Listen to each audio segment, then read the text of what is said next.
Hello, you're watching Hello. Hello, you're watching Doodle Do-It on the YouTube with me, Tom Mclaughlin. On this week's show, wait a second, something's not right. We don't live in a world of black and white. We live in a world of colour. Oh, take this tie off and do this jacket. Where the sky is blue. Where the grass is green. Where the flowers are orange, pink, red. Where the fish are gold. Fish. So that's what we're talking about this week. We're talking about colour. How best to use colour in our drawings and our illustrations. We can really use colour to make our characters stand out.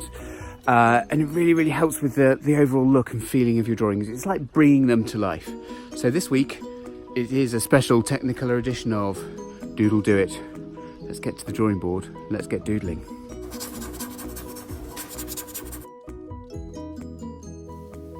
So we're back at the drawing board and let's get going with some colour. As you can see, I've done a really quick sketch here. It's just of a boy with a rucksack sort of running. He's got a little hat on. Just a really simple character, sort of stuff that we've done before. So what I'm going to do now is I'm going to ink in the character so we've got a nice sharp outline. And so like any drawing, any doodling, one of the most important things you can do before you start is a little bit of planning, a little bit of thought. Makes all the difference. So let's finish off inking here. There we go, we've got the finished drawing. Now it's still made up of the simple shapes, those basic shapes that we talked about, circles, rectangles. You can still see that. So we've got our little character running along and we're going to have him running on the grass with the sky in the background, nice sunny sky. So there's a couple of ways we can do that. We can have a lot of sky or a lot of grass. What you don't want to do is kind of have the horizon in the middle of your page. It just makes it more interesting if the horizon's either quite high or quite low. So you can see the top one we've got lots of sky, the bottom one we've got lots of grass. I'll start colouring in. So we're thinking about his jumper. We're going to make the jumper red. And that's partly to do with the fact that the background is going to be made up of blues and greens, so kind of cold colours. So we don't want him wearing a green jumper or a blue jumper. If we've got green grass and the blue sky, we want a nice contrast. So we're going to have some nice warm colours that are going to kind of zing and hopefully really bring out the character. Now we're going to do the rucksack. So I'm going to do that in a nice orangey yellow colour again, because we're thinking that the sky is going to be blue, the grass is going to be green, therefore it's going to really stand out. Just finish colouring in that, leave a little white line at the side. Nice colour for the face.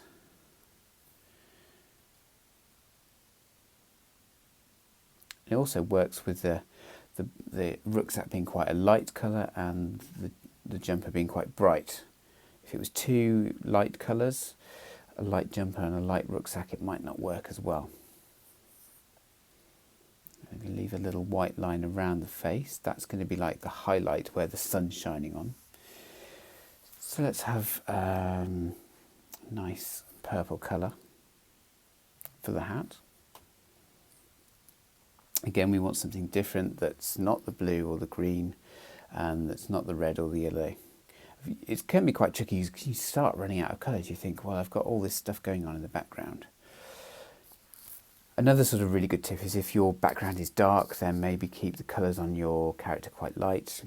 If the background is light, then maybe think about some darker colours for your character and what they're wearing. Got a little flag on top of the rucksack. Little rosy cheeks. Again, using some of those white lines, not to colour in, don't have to colour everything in, can make all the difference. Now we're going to start to think about the grass that he's standing on. So if you remember, we're going to have a little bit of grass at the bottom and a lot of sky. Just makes the horizon a bit more interesting. don't exactly know what he's running from, but he looks pretty scared, doesn't he? Let's do a nice blue for the sky. There we go. Let's colour in those hands a little bit.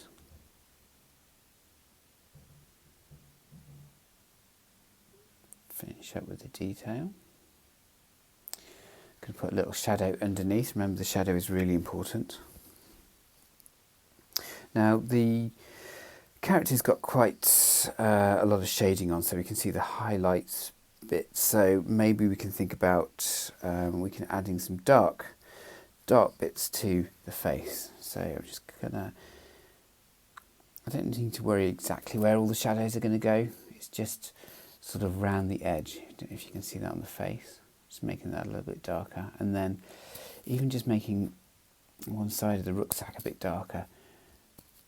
Just really brings it out, the shape, makes it a little more 3D. Basically what I'm doing is kind of going over it in the same shade of yellow again. So I don't need to worry about finding another colour that's going to interfere with the yellow. I'm just sort of going over it with a bit more yellow. If you're using pencils, then obviously press light with the pencils and then press dark when you want some shade. If you're using pens, then maybe colour in the hat one with the purple and then go over it again when it's dry, so you can get a little bit of dark here and there.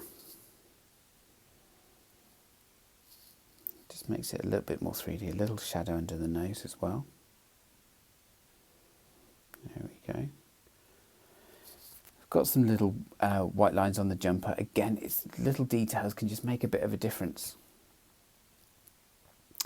So we've got the prop as well, which is the bag. Remember we did props last week, and you see the little flag bending. That's because he's running fast.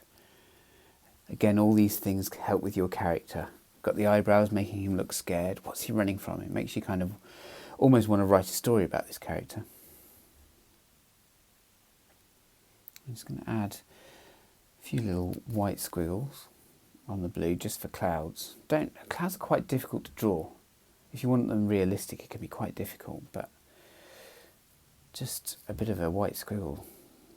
Because the sky and the grass is a little bit flat, it's quite a flat graphic colour, so I'm just going to add a little bit of texture. Make one side of the sky a little bit darker, just to make it a little bit more interesting. Colour in the grass a little bit, just going lightly over the top, and then adding some white over the top makes the grass really stand out. So there we go. Little basic introduction to colour. So we've got cool colours in the background. We've coloured him in warm colours, making sure that we're using different colours to background colours, so we're not got blue sky, blue jumper, blue rucksack. All these things can really, really help bring your drawings to life. A little bit of shading on the face, a little bit of shading on the rucksack. You can start to see your characters become more and more 3D in front of your eyes. I hope you've enjoyed this little lesson in colour. I shall see you very soon on Doodle Do It, but in the meantime, happy doodling, and I'll see you soon. Bye!